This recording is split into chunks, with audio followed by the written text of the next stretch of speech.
In 1954, a man named Teddy Daniels arrives at a mental hospital in the Boston Harbor Islands, accompanied by a partner named Chuck. Teddy believes they have been sent to the hospital, named Ashcliffe, to investigate the disappearance of a patient. The head of security, Deputy McPherson, has the men surrender their firearms and take them to the office of the facility's main doctor, Dr. Cawley. Cawley tells the men that a delusional patient named Rachel Solando has vanished. Teddy finds two mysterious notes in the Rachel cell that read "The Law of 4" and "Who is 67?" Teddy becomes suspicious when he learns that Rachel's doctor, Dr. Sheehan, has been sent away, and also when he meets Cawley's associate, a German man named Dr. Nering. Teddy has a dream where his dead wife Dolores tells him that Rachel is still here. Believing that Rachel had help escaping, Teddy interviews the other patients in her group therapy sessions, but learns nothing.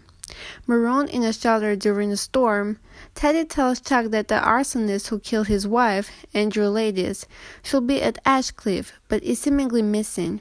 Teddy also reveals that he interviewed a former Ashcliffe patient named George Noyes, who told him that Ashcliffe is conducting illicit experiments on political subversives. Chuck worries that the men have been lured to the island and are being set up by Cawley and other Ashcliffe employees. Teddy learns that Ashcliffe has 66 patients, believing Andrew Ladis to be the 67th. When Rachel Solando turns up alive, Teddy interviews her, but fails to understand a seemingly delusional story she tells him about swimming in the lake. Teddy suffers a migraine and dreams of Rachel, 3 dead children, a scarred man he believes to be Andrew Ladis, and Dolores, who tells him to find Ladis. Teddy wakes up and goes searching for Ladis with Chuck in Ward C, where Ashcliffe houses the most dangerous patients. Teddy attacks one patient and follows a voice until he finds a badly scarred George Noyes, who tells Teddy his investigation is fake and to leave Dolores behind. Noyes also tells Teddy that Ladis is being kept in the lighthouse, which is where lobotomies are performed. Disturbed by Noyes' words, Teddy becomes suspicious of Chuck and heads towards the lighthouse alone, but cannot reach it due to the high tide. In a nearby cave, Teddy finds an older woman who believes to be the real Rachel Solando. The woman tells Teddy that Ashcliffe has likely been poisoning his food with psychotropic drugs, causing his migraines and dreams, and has been conducting brainwashing experiments on patients just like Nazis did on prisoners in concentration camps. Teddy climbs back up to the main road the next morning and is ferried back to Ashcliffe by Warden, where he is reprimanded by Cawley for not trusting his method. Cawley also tells him that Chuck does not exist. Later, a panicked Teddy attempts to reach that ferry but is intercepted by Nering. Teddy attacks and sedates Nering when Nering suggests that he is a monster suffering from a wound. Teddy hijacks one of the facility's cars but decides to go to the lighthouse instead to save Chuck against the wishes of Dolores' ghost, whom he symbolically leaves behind. At the lighthouse, Teddy finds Cawley waiting for him. Cawley explains that Teddy is Andrew Ladis, Ashcliffe's 67th patient, admitted 2 years prior after his suicidal wife Dolores killed 3 children, Henry, Simon, and Rachel. Cawley reveals that Andrew Ladis and Teddy Daniels are anagrams as Rachel Solando and Dolores Channel.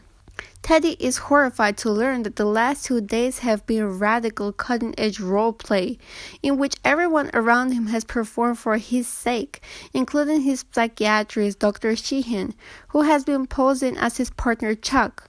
Cawley and Sheehan express hope that they can rehabilitate Teddy and avoid having to perform a lobotomy, which the medical board has recommended after Teddy attacked George Noyes for calling him Ladis.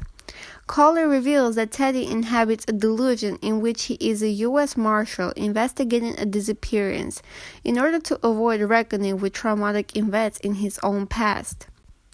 Upon hearing these revelations, Teddy suddenly remembers his former life as Andrew Ladis, where he one day came home from work and killed his wife Dolores after learning she had drowned his 3 children in a lake.